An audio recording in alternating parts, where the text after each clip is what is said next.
नमस्कार, मैं हूं वीरेंद्र कुमार झा और आप देख रहे हैं खबर तक। दर्शकों, कल यानी 21 जुलाई को हमारे देश में एक बड़ी घटना घटी। यह घटना देश को शर्मसार करने के लिए काफ़ी है। राहुल गांधी के नेतृत्व में कांग्रेस पार्टी ने प्रधानमंत्री आवास के पास एक जोरदार प्रदर्शन किया। न सिर्फ प्रदर्शन किया, अपितु इसमें राहुल गांधी ने अपने सोशल मीडिया पर पोस्ट डालकर लोगों को भी वहां आकर हंगामा करने के लिए आमंत्रित किया। और इस तरह से यह हंगामा इस कदर बढ़ गया कि देश की राजनीति पर एक बड़ा खतरा मंडराने लगा कि कहीं ये प्रदर्शनकारी प्रधानमंत्री के आवास में घुसकर उनके साथ कुछ गलत न कर बैठे, उन्हें बंदी न बना लें, कई तरह की बातें हैं। और तब सरकार के हाथ पांव फूलने लगे थे। तत्काल उन्होंने केंद्रीय मंत्री जितेंद्र सिंह को राहुल गांधी से बातचीत करने के लिए भेजा। इन दोनों के बीच वहां क्या बातचीत हुई, इसे या तो जितेंद्र सिंह ही जानते हैं या फिर राहुल गांधी ही जानते हैं। लेकिन जितेंद्र सिंह ने बाहर आकर जो बातें कही, उसके अनुसार उन्होंने जाकर राहुल गांधी से इस प्रदर्शन को समाप्त करने की शर्तें पूछी। तो उन्होंने यह कहा कि इस मामले को, जो नीट यूजीसी परीक्षा प्रश्न पत्र लीक होने का मामला है, उसे संसद में उठाने की अनुमति दी जाए, और सरकार ने इसे मान लिया। लेकिन थोड़ी ही देर के बाद राहुल गांधी अपने इस वायदे से मुकर गए और इस बात पर अड़ गए कि जब तक सरकार धर्मेंद्र प्रधान, जो शिक्षा मंत्री हैं, उनका इस्तीफा नहीं ले लेते हैं, तब तक उनका यह प्रदर्शन जारी रहेगा। और फिर जब जितेंद्र सिंह ने उनसे यह पूछा कि अभी तो आप संसद में इस मामले को उठाने की अनुमति से अपना प्रदर्शन समाप्त करने की बात कर रहे थे, तो इस पर राहुल गांधी ने कहा कि मेरी मर्जी, मैं चाहे जो करूं। वे यहाँ तक भी कह रहे थे कि प्रधानमंत्री आवास की तरफ न किसी को जाने दिया जाएगा, न वहां से किसी को आने दिया जाएगा। इसके बाद सरकार हरकत में आई, पुलिस और अर्धसैनिक बलों को वहां भेजा गया और फिर पुलिस ने कार्रवाई करते हुए राहुल गांधी, प्रियंका गांधी जैसे सभी बड़े कांग्रेस के नेताओं को बसों में भरकर वहां से राहुल गांधी को छत्रसाल स्टेडियम और प्रियंका गांधी तथा कई अन्य को मंदिर मार्ग स्थित थाने में ले गई और फिर कुछ समय के पश्चात उन सभी को रिहा कर दिया। इसके बाद तत्काल तो इस घटना पर विराम लग गई, लेकिन इसने कई सुलगते हुए प्रश्न भी हम सभी के सामने छोड़ दिए।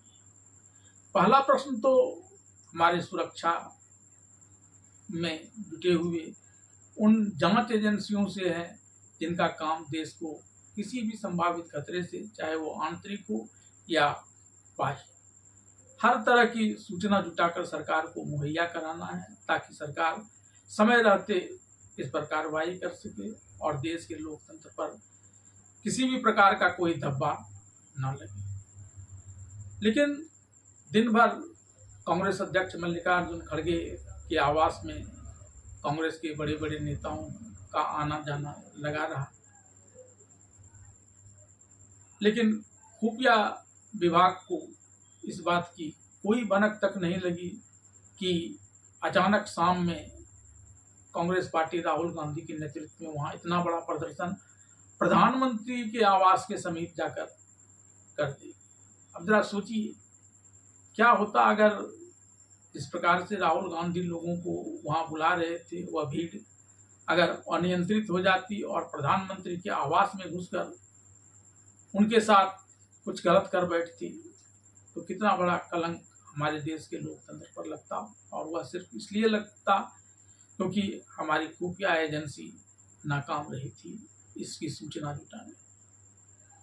अब राहुल गांधी पर विचार करते हैं कि राहुल गांधी भले ही लोकसभा में नेता विपक्ष हैं, लेकिन उनकी अपरिपक्वता अक्सर देखी जाती है। सवाल तो यहाँ तक खड़ा होने लगा है कि कहीं राहुल गांधी देश की उन शक्तियां जो देश को टुकड़े टुकड़ों में विभक्त करने की बात अक्सर करती है, खासकर कई मुस्लिम धर्मपंथी हों या वामपंथी हों या दूसरे कोई लोग हों, वे इस तरह की बातें उठाते हैं।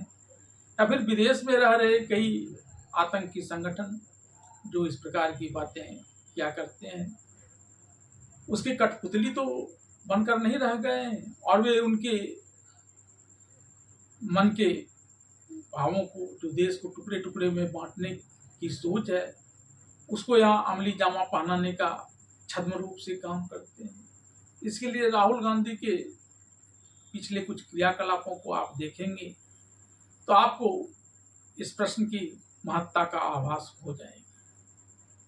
राहुल गांधी को भारत में जेड श्रेणी की और एसपीजी सुरक्षा प्राप्त है। इसके प्रोटोकॉल के तहत जब वे कहीं जाते हैं, चाहे वो देश में जाएं चाहे विदेश जाएं, तो इसकी सूचना उन्हें इन सुरक्षा एजेंसियों को देना होता है। लेकिन जब राहुल गांधी विदेश जाते हैं तो किसी को कोई सूचना नहीं देते हैं कि वे कहाँ जा रहे हैं, वहाँ क्या कर रहे हैं, किससे मिल रहे हैं, कोई सूचना नहीं देते। और फिर अगर हाल में राहुल गांधी के कई वक्तव्यों पर आप अगर ध्यान देंगे तो आपको भी ऐसा महसूस होने लगेगा कि राहुल गांधी पर ऐसे प्रश्न क्यों नहीं उठने चाहिए। कुछ समय पूर्व राहुल गांधी यह कहने लगे थे कि प्रधानमंत्री नरेंद्र मोदी 6 महीने के अंदर कुर्सी खाली करने के लिए बाध्य हो जाए। उन्होंने यह भी कहा था कि बांग्लादेश और नेपाल की तर्ज पर जैन जी भारत में भी नरेंद्र मोदी की सरकार को उखाड़ देगी। अब जरा उनके इस वक्तव्यों का कल यानी 21 जुलाई को उनके प्रधानमंत्री आवास के समक्ष किए गए उस जोरदार प्रदर्शन से जोड़कर देखें तो आपको इसमें बड़ी साम्यता दिखेगी। यद्यपि न तो इसमें नीट से जुड़े हुए छात्र या उसके अभिभावक आए और न ही कोई जिम्मेदार भारतीयों ने वहां जाने की अपनी कोई कोशिश की। लेकिन राहुल गांधी का इरादा तो वही था और वे अपनी मर्जी की बात कहा भी करते थे। तो यह एक बड़ा चिन्ह उनके ऐसे कारनामे से उठने लगा है कि क्यों नहीं उन पर एक बड़ी कार्रवाई होनी चाहिए। विदेशों में वे कई बार भारत के लोकतंत्र पर हमला कर चुके हैं, यह कहते हुए कि भारत में तो लोकतंत्र है ही नहीं। इस बार भी राहुल गांधी 20-22 दिनों से विदेश यात्रा पर थे, कहाँ गए थे, किससे मिल रहे थे, इस बार भी कोई जानकारी नहीं थी, क्योंकि इस बार तो उन्होंने विदेश में भी भारत के लोकतंत्र को लेकर कुछ नहीं कहा। वहां से आए तो भी मौन साधे रहे।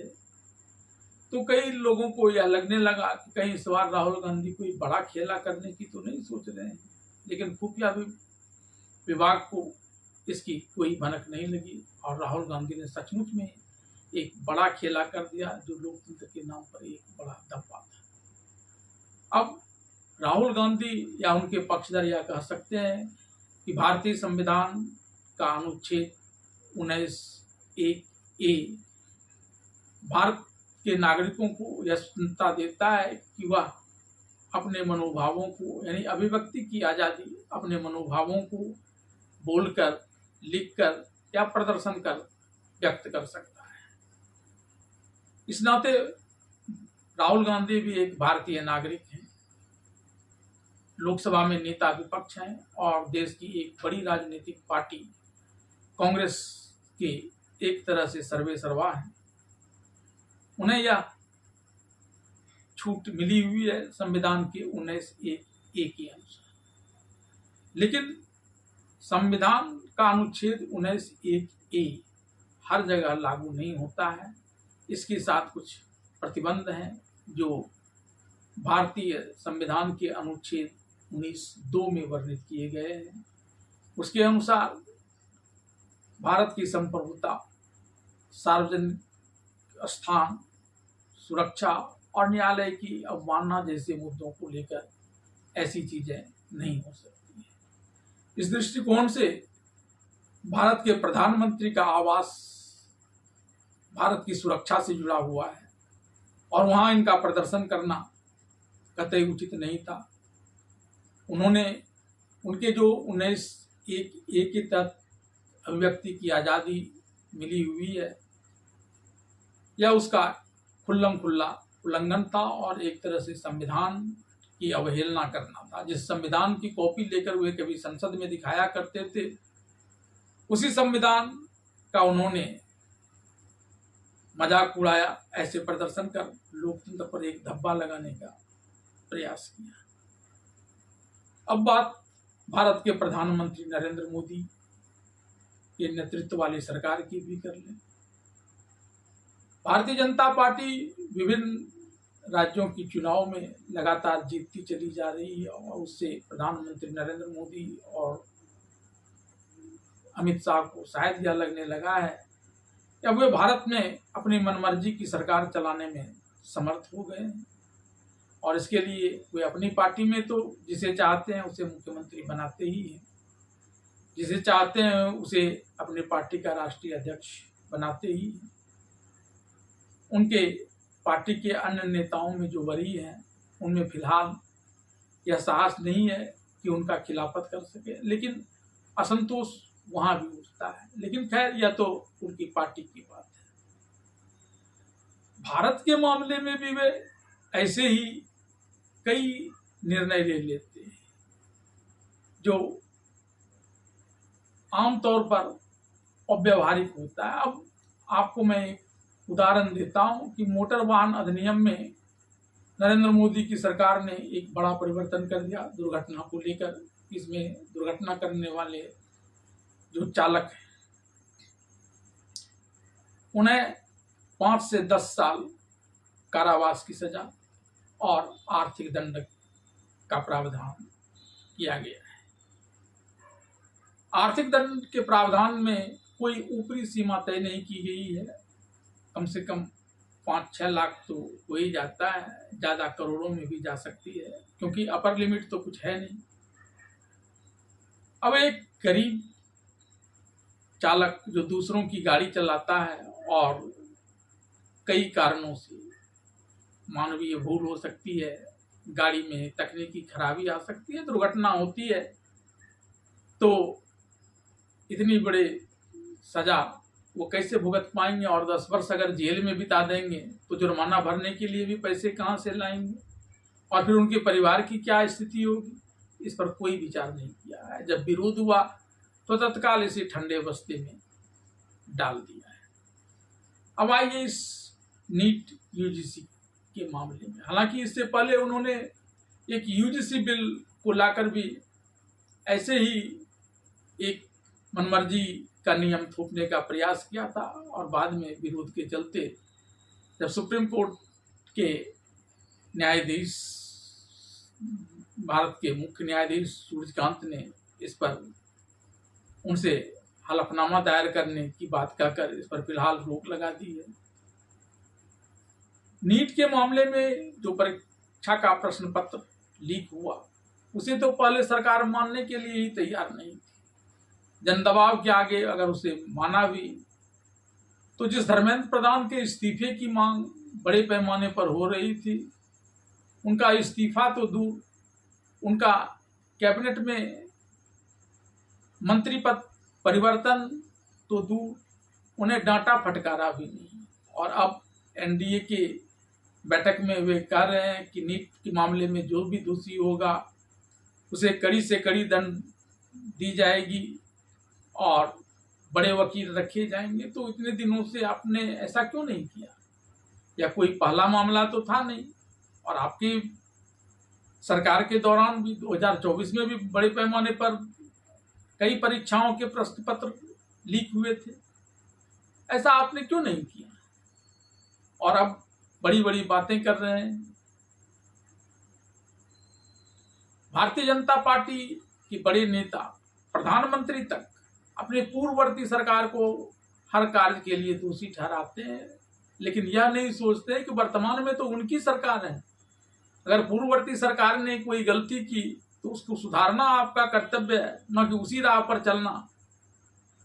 यह उन्हें इसलिए नहीं लगता है क्योंकि विभिन्न राज्यों में विधानसभा के चुनाव जीतने के बाद उन्हें एक तरह से इस बात का घमंड हो गया है कि वे ऐसा कर सकते हैं। हालांकि भारत की जनता ने उन्हें 2024 के लोकसभा चुनाव के दौरान बीजेपी को 240 सीटों पर सीमित कर यह एहसास करा दिया था कि यहाँ किसी की भी मर्जी की सरकार नहीं चलती है।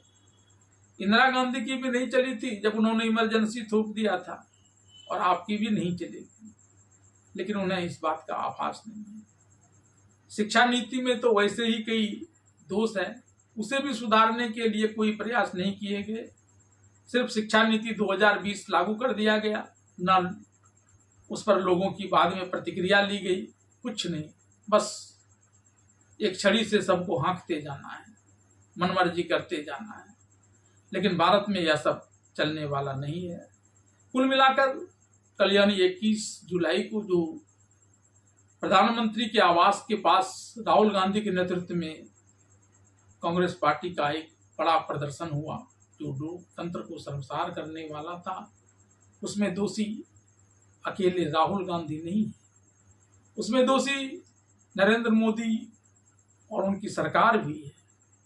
हाँ, भारतीय जनता ने जरूर परिपक्वता दिखाई कि राहुल गांधी के आह्वान के बावजूद बड़ी संख्या में लोग वहां नहीं गए, वरना कुछ भी हो सकता था। और इस तरह से भारत के नागरिकों ने यह दिखा दिया कि भारत बांग्लादेश नहीं है, भारत नेपाल भी नहीं है, बल्कि भारत एक मजबूत लोकतंत्र है।